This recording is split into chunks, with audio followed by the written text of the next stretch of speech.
Hi everyone, this is Darren with Sim Nation. Just doing a quick video for the playoffs for SNCFL. This will probably be no more than 5 minutes. As many of you will, Tony did a video on this as well. I'll get that link, put it in my video. It was a great preview, so I'm not going to really go over the same things he did because I think he did a really great job with that video. But without further ado, let's just dive right in. So I think most of you realized that last week we had the bowls. I'll do a different video on that, but before that we had week 16 where we had the conference championships. Probably the best matchup of the week was this one, which was Matt's Clemson squad versus Stewart's Duke squad. These two have been going back and forth for a while, and the game turned out to be every bit what you would think. It looked like in the first half that Matt was going to run away with it. He was up 40 to 14, but in the second half, true to Stewart's form, he went on a massive run where he essentially managed to take the lead. Um, so really great job there. And then of course they went back and forth until finally overtime was forced, and in which case Matt won it um, in the end in double overtime. So really great job by Matt this season. He did go undefeated. Stewart just same job. The runner-up last year, Duke. There's some concerns going into this one, but I think that he just managed to put together another great team and really push this. 522 yards, 5 touchdowns from Lynch was amazing. The only thing that kind of balanced, made that a little bit less, was the 9 sacks against them. On the opposite side here, you see Luke had a really good game for Clemson. Keeping going, is this one's a little bit laughable, a little bit embarrassing. Great job, Tony. Uh, SMU gets a revenge on Army for beating them early on in the season and kind of putting them out of the playoffs. If you watch Tony's video, you know SMU is in the playoffs. Army is not. Tried to do a lot of different things here, but none of them really worked. Army's biggest weakness that Tony figured out was they can't stop the run. It's unfortunate for ending for my Zero to Hero team in Army, but they had a great run up until that point. They did win their division, which was more than I thought, and they were on the cusp of making the playoffs. But just again, great job from Tony. You can see here that he was able to run the ball at will. Roundtree, 4 touchdowns, 117 yards. Just a great game from him. In the Big 12, this one went the way that was expected. Iowa State lost to Texas Tech earlier on the season. They lost again here. Trejo had a really good game for 233 yards, 4 touchdowns, 1 interception. You just say that that made life miserable for Lumpkin, who was Iowa State's quarterback, picking him off 4 times, which really helped them to win the turnover battle. We see 5 against 2. And see, Blankenship had another really good game with 129 yards and 1 touchdown. Um, so Texas Tech, of course, grabs the Big 12 championship, I think, for the second season in a row. It's been forever since Maryland didn't win the Big Ten. I'd have to go way back in history to find that they win the Big Ten every year. They are like Tony said, they are the 4-time defending national champions. Uh, they have more than that, but it's 4 in a row. But uh, this one got really close. It wasn't close. Well, I mean, it was close throughout the game, but Maryland looked like that they were going to be able to put it away at different points right here, like 35-21. Iowa State gets back within 7. Maryland tries to put it away again, but they're not able to, and you see that they tie it up. And then, of course, Charles Cross manages to win it. And, of course, they were playing without Shaka, who got injured during the game. He was 4 or 5 for 86 yards, no touchdowns, but Hill came in and was able to somewhat stabilize the Terps.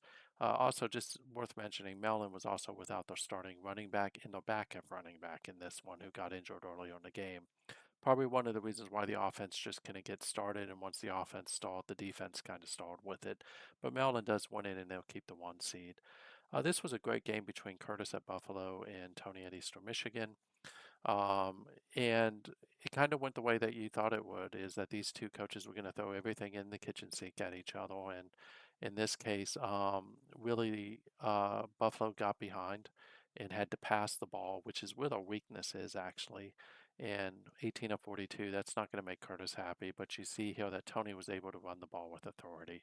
And that's becoming a trademark of Tony, by the way, is he is very good at running the ball. So you see Bravo and Stoker both went over 100 yards, both had a touchdown. So really good job for Tony at Eastern Michigan to win the MAC. This is the rematch of the 83-3, which was between Stewart and Bama. Not quite the same. In fact, this one was a really good game. So whatever adjustments Bama made this week definitely showed, and he was able to slow Stewart down. They both turned the ball over probably more than either coach wanted. But as you can see here, is UCLA had 3 interceptions, 2 interceptions on the side for Cal, and the end result is it got close near the end, but it just UCLA was able to hold off the Cal push. If I remember correctly, I think Cal was actually getting closer and closer. Like Hill probably should have kicked the field goal with 3:31 left instead of punting it, but get the reason why you do that. But at the end of the day, great season for Bama with Cal. Really good season for Stewart. He did have that one upset. This was the game everybody was watching as well, which is Georgia Auburn. So this was Shark versus Invisible Witness. Shark at Georgia, Invisible at Auburn. Everyone expected this one to be kind of a nail biter. Invisible just kind of said no, and he took Georgia behind the woodshed and essentially showed them what happens in Alabama. So this one was not even close. It's one of those games where you wonder what happened here, and it's quite possible that Sharks upload didn't go through cleanly, because I can't understand how this would happen. But hats off to Invisible. Great passing game from Counts. They were able to control the clock. You see here for almost 40 minutes. Just was one of those games where um, again, I think something happened with Sharks Upload, candidly. Not to take anything from Invisible. Invisible has beaten people like this before. Uh, just really great coaches going against each other. Love to see this rematch develop in the playoffs, but it's going to be a little bit hard when I talk about that. These were two CPU teams going off against each other. Texas Christian, of course, wins this one. I'm not going to go into it. Barros, who's been a really good quarterback throughout the year, had probably one of his worst games, 16 of 42. Did throw for 344 yards, but that completion percentage is probably one of the reasons why that Colorado State didn't win. This is the one that sent ripples throughout the playoff picture when Coastal Carolina lost. It allowed a bunch of teams to move up. Tony covered this really well in his video. But Louisiana Lafayette wins the Sun Belt. Not going to go into a lot of that because, again, these are two CPU teams. And then, of course, my Zero to Hero last year was Southern Miss. Southern Miss wins the CUSA. Probably shouldn't have left them as early as I did, but really good game from them. Woolridge had a great game of 4 rushes for 96 yards, and you see Shaw caught 5 catches for 105 yards and 2 touchdowns. So Southern Miss gets the revenge over Marshall and wins the Conference USA Championship, which leads us to the playoffs. So the playoffs will run here shortly. I don't know why I keep clicking on the same button, expecting a different result.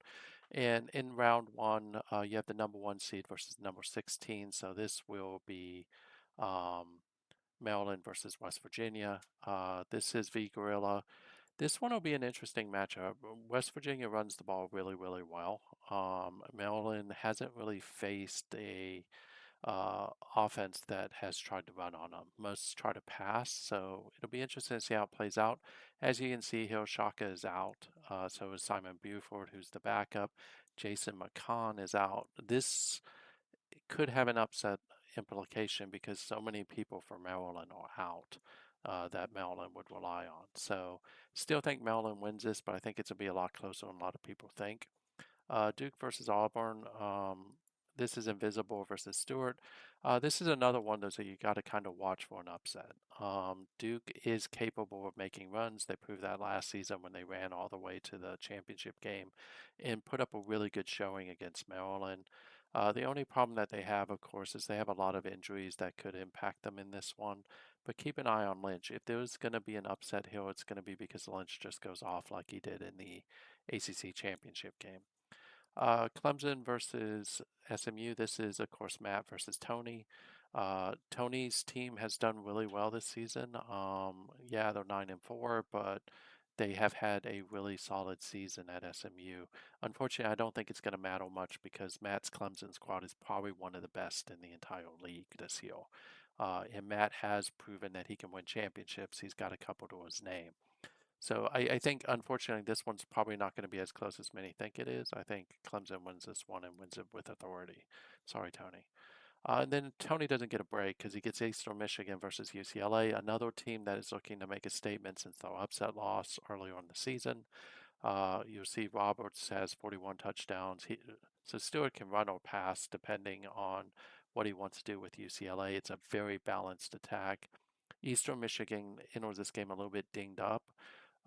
And it's probably the worst possible opponent for Tony because if he tries to run against Stewart, Stewart's probably going to stop him. So I think that there are the makings for an upset here if Tony does something weird like try to throw the ball. But I do think that UCLA wins this one, but I think it's going to be closer than a lot of people think as well. East Carolina versus Georgia. This is CPU versus Shark. If you want a good team in the AAC, East Carolina is about as good as they get. This one won't be close. Shark is seething about the loss to Auburn.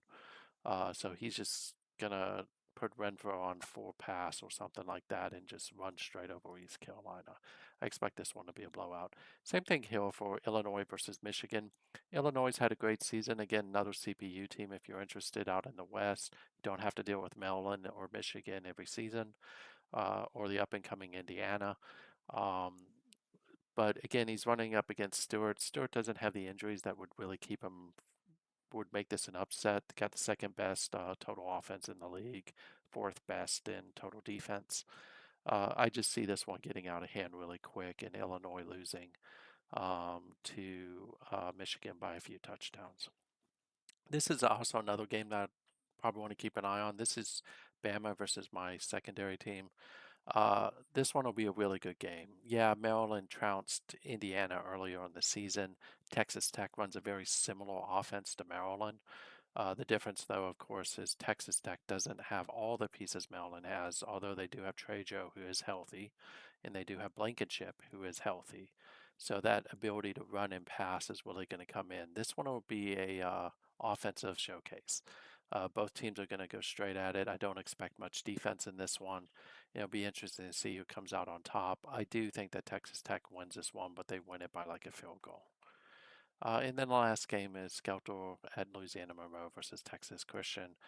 This one will be a really good game. Skelter is going to look to bounce back from a loss earlier. His only loss was to Auburn, by the way, if I remember correctly. So he's had a great season. Poor TCU is going to be in his way, and Skelter's probably just going to knock him out all the way.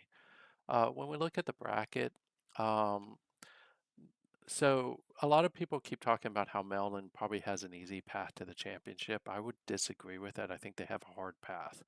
If they get past V Gorilla this week at West Virginia, they probably get Skelter next week. Skelter has a history with Maryland of beating them. He is one of the teams that have fairly consistently beaten Maryland.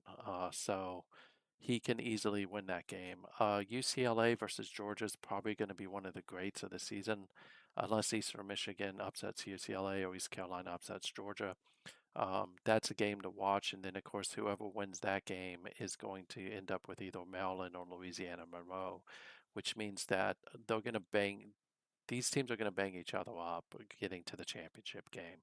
On the flip side, no easy walk for Auburn to get past Duke, but I do think that they will. They'll either get Texas Tech or Indiana.